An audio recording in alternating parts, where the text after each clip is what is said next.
Bro, this is crazy. I feel for Tom Aspinall. 454 something days without a fight. 454 days without earning a living as a professional fighter, despite being the interim and now the undisputed UFC heavyweight champion of the world.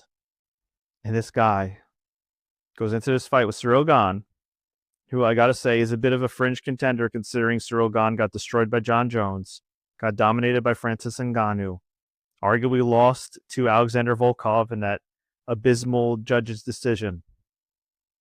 Here he is, looking good, jabbing the heck out of Aspinall.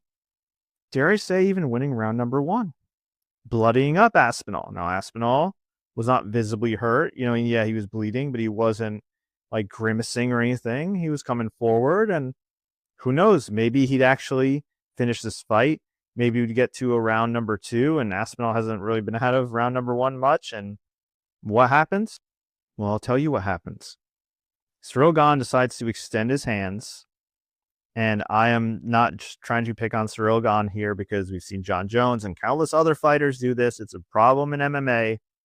He extends his hands, and like 3 of his fingers, a whole paw, ends up on Aspinall's face, and 2 fingers end up deep into Tom Aspinall's eyes, including one of his eyes that renders him unable to see. And this poor guy, shout out to the referee, Jason Herzog.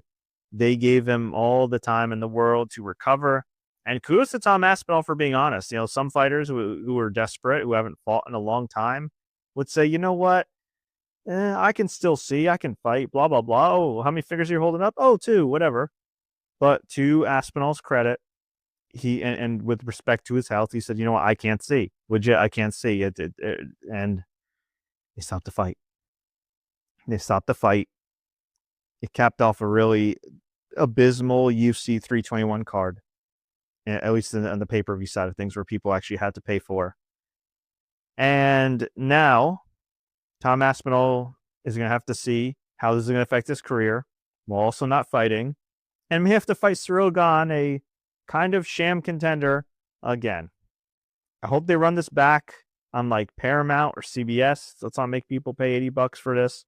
Most importantly, I hope that Aspinall gets better. Honestly, I would personally skip Gane, not reward him for this, and I would just do the Pereira super fight. And I think Pereira actually did just call him out on Twitter. So let's do that instead. But overall, thumbs down. Best wishes to Tom Aspinall. What an embarrassment. Get new gloves.